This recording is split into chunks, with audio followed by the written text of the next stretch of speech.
This is the Annex Sociology Podcast. I'm Joseph Cohen from the City University of New York, Queens College. I'm Leslie Hinkson from Georgetown University. And I'm Gabriel Rossman from UCLA. Today, family estrangement. Our guest is Kristina Sharp from the Communications Department at the University of Washington. Our discussion was recorded on Wednesday, May 7th, 2019. And now we turn to Kristina Sharp. Kristina is an assistant professor in the Department of Communication at the University of Washington. And she has two forthcoming articles on family estrangement that we're going to talk about today. The first one is Making Meaning of the Parent-Child Relationship, a dialogic analysis of parent-initiated estrangement narratives in the Journal of Family Communication. And You're Not Welcome Here, a grounded theory of family distancing in communications research. Kristina, I remember first hearing you on NPR around Thanksgiving, and we talked all weekend long about your research. And I'm glad to be catching you in May. I guess this is your low season. I guess you make the media rounds at Christmas, Thanksgiving, Easter. Is that well, there's certainly right? a peak there, but with Mother's Day and Father's Day coming, this is the second round. So it's like anytime family gets together, someone's interested in estrangement, I suppose. For sure. So your work, let's talk about basic concepts. There are a lot of us who don't study the family. What exactly is family estrangement? So I define family estrangement as when at least one family member voluntarily and intentionally distances themselves because of an ongoing negative relationship with another family member. And what kind of families experience estrangement? Like, why do people estrange themselves from family members? I would say any family might experience family estrangement. If you ask adult children why they distance themselves from their families, they often report things like a variety of abuse, from physical, psychological to substance abuse, or some mental health issues going on in the family. Parents might report other, so if it's a parent who has distanced their child, they might talk about something like elder abuse, or if it's a parent who's been distanced by a child, they might attribute that to a new relationship that their child has, where like maybe their spouse has turned the child against them. So there's a variety of reasons, I would say, that people give for why this happens. And you know that it's quite common, right? Like, clinicians think that a lot of people don't even recognize that they're estranged or that estrangement exists and is causing problems. Did I read that right? So there's no official statistics, although there is a great nonprofit organization in the UK called Standalone who surveyed much of anyone who was really identifying as being estranged. They're coming in, and most studies I've seen are coming in somewhere around 20%. Wait, 1/5 of families have an estranged relationship within them? That is what the data is indicating. So there's a family studies scholar, Megan Gilligan. She found in a national survey, like a larger data set, that about 12% of mothers identified being estranged from at least one of her children. And we know that this is more common amongst fathers. So I don't think that 20% is all that unrealistic. Wow, that's a ton.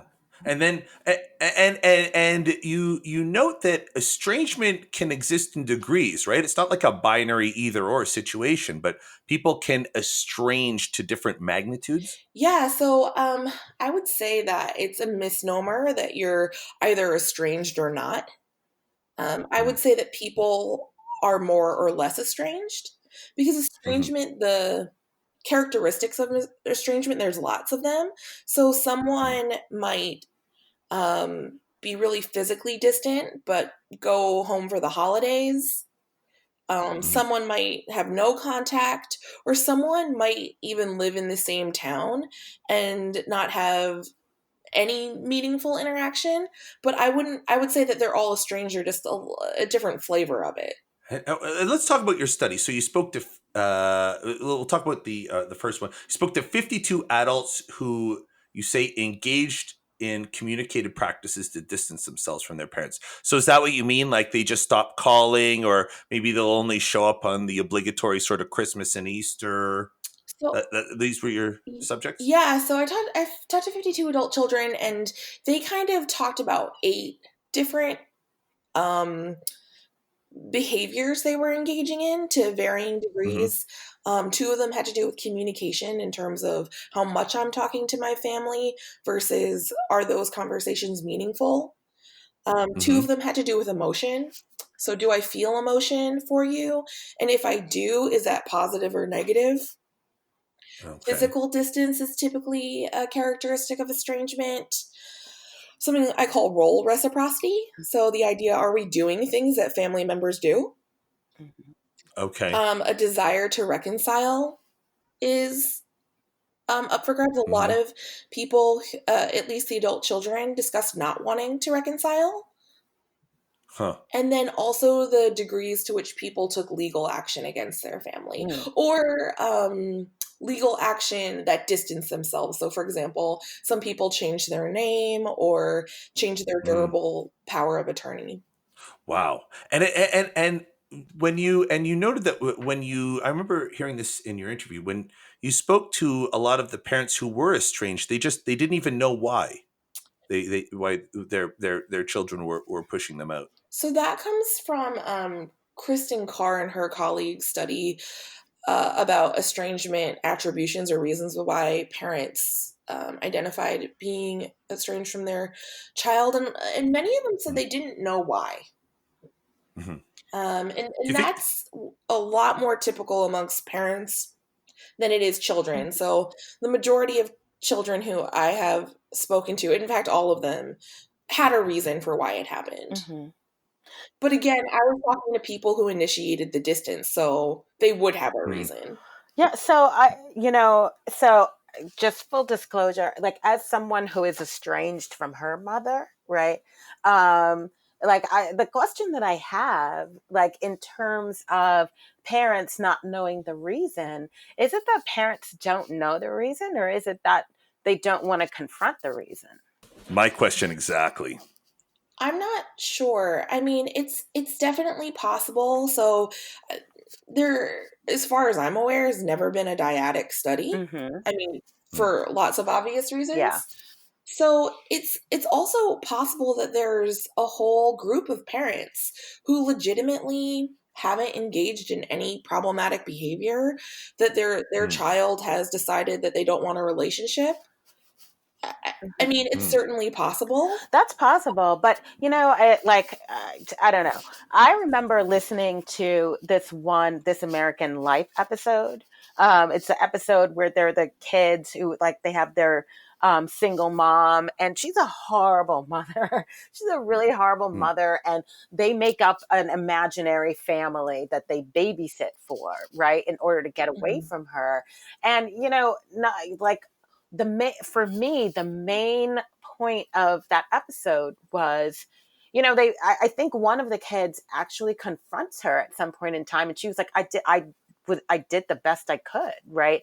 And I think, like, for some of us who have parents who are just really horrible parents, I think we don't understand that they were working just with what they had, right? And it's just the luck of the draw that you happen to have a parent who didn't have much, right, to give back.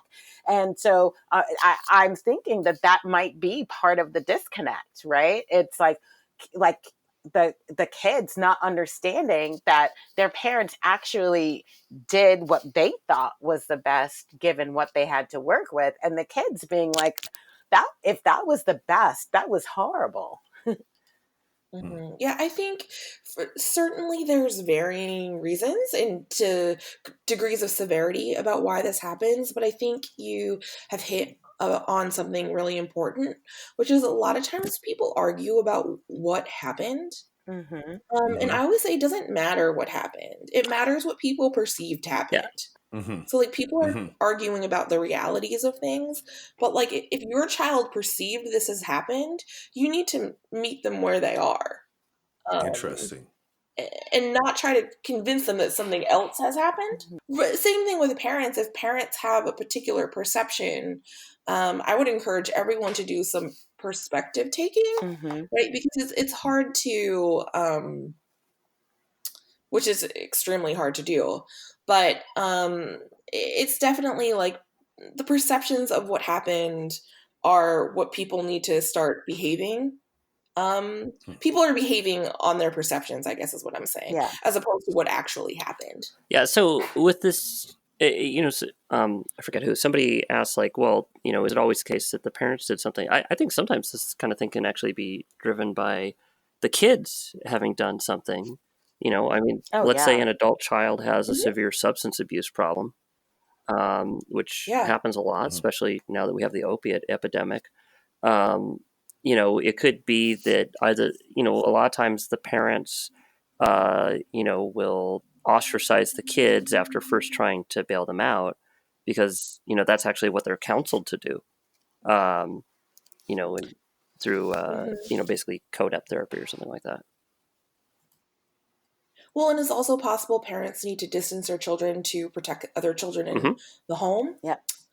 I think that, we looked at people's, parents who distance themselves from their children. We looked at their narratives and we found that in a different way, distancing yourself from your child in some ways is even harder. Because of what we were talking about before, this ideology of intensive parenting. Like, what type of parent, quote unquote, gives up on their child? I know. Right. So there's even if the reason the parent does it is like a really good reason, they were being abused or they were protecting other people in the house. The culture isn't very sympathetic. Yeah. How often do you look at the both sides and say, oh, the estranger really is the one sorting stuff out? Like, or do you find that in general, the person doing the estrangement, like there has to be something serious going on for it to get to that point? Well, whoever is initiating distance is not like whatever they're perceiving is typically very severe. Okay. People just don't become estranged. In fact, to the point where you believe that your family is a voluntary relationship, it takes quite a lot because our culture tells us we can never get away from our families. Exactly. Yeah.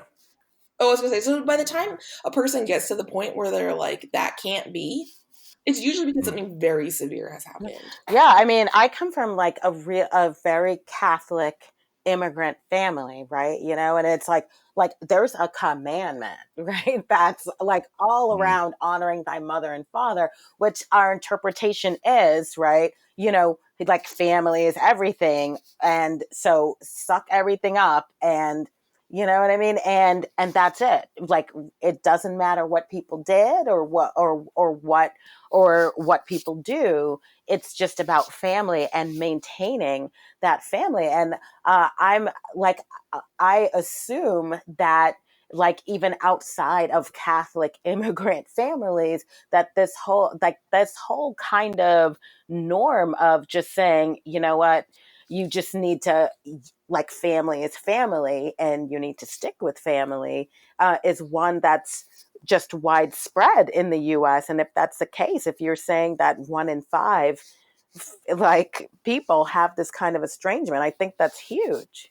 Well, I think it's funny that, Kristina said in our culture, which I think is true in a way, but I think it's probably less true in our culture than it is in almost any other, right? I mean, what's distinctive about American society in particular and, Western educated, industrialized, rich democratic societies in general is our intense emphasis on individualism that helps make possible something like ostracism from your own close kin. I feel like in most traditional societies, or even many, fully modern societies, but not, as individualistic as ours, it would be almost impossible to ostracize yourself from kin. And the level might be a lot less than 20%. So I mean, my students, when I talk about this with my students, I have many students who grew up in China. And they tell me there isn't a word for this in our culture.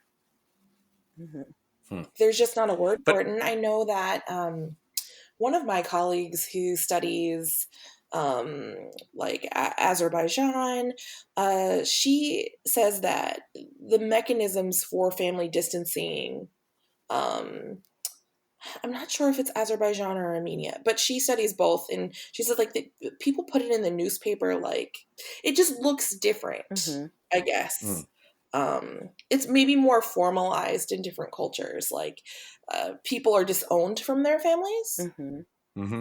So yeah, I think that culturally this looks different, but in some, you're absolutely right, that in some cultures, because of the values that they have, that estrangement really isn't viable.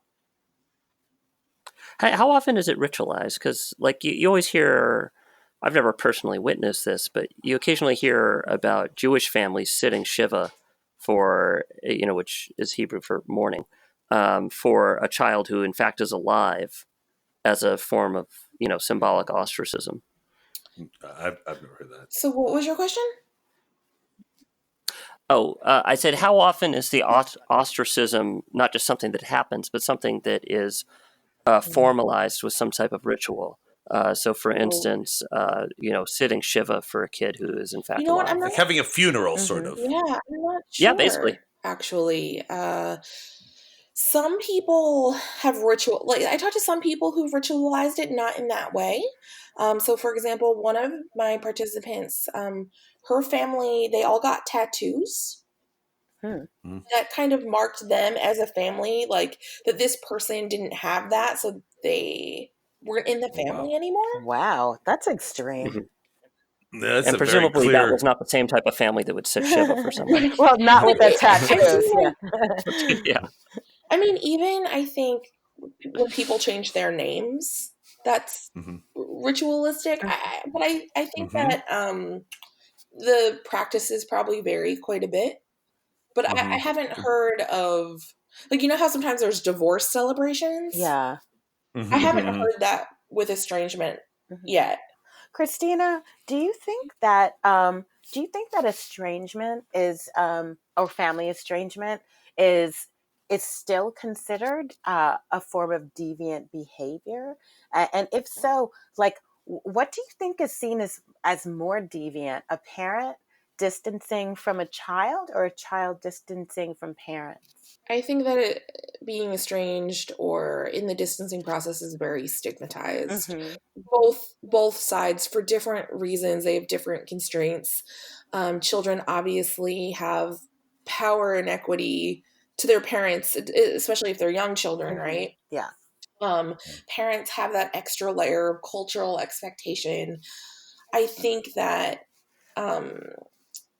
all my participants talk about feeling judged by a culture that believes a family is forever. I think we often conflate biology and love. And so regardless of what side you're on, it's really hard for people to resist this idea that, and we see it in the media too, right? That families, we can choose our friends, but we can't choose our family. This is reiterated to us all the time.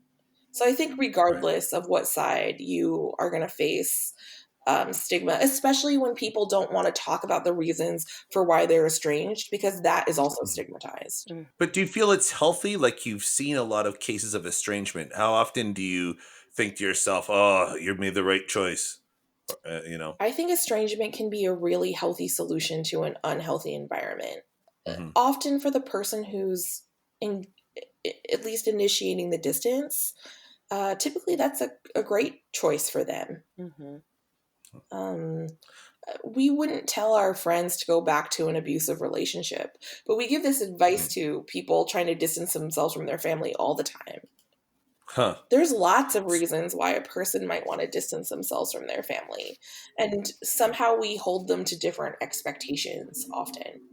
I have one last question for you, Kristina. For those who do feel the need to separate themselves from a family relationship that is just not good for them, what are the successful sort of adaptations or coping mechanisms to the stress of doing so that you've observed?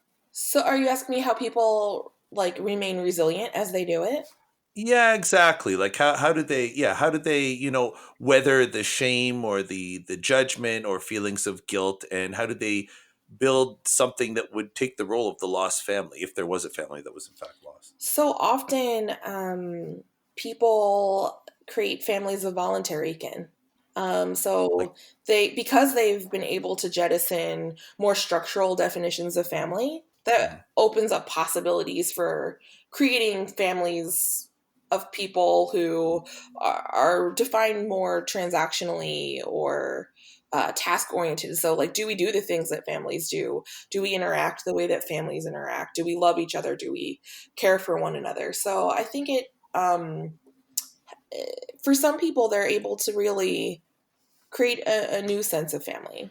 And I think what you're like, that point that you're making, I think goes to this other point that, people who like, or at least some of these people who have these distances from their family or other family members, they still in their minds recognize for themselves the importance of family, so much so that they try and recreate a new one in some ways. Sure, absolutely.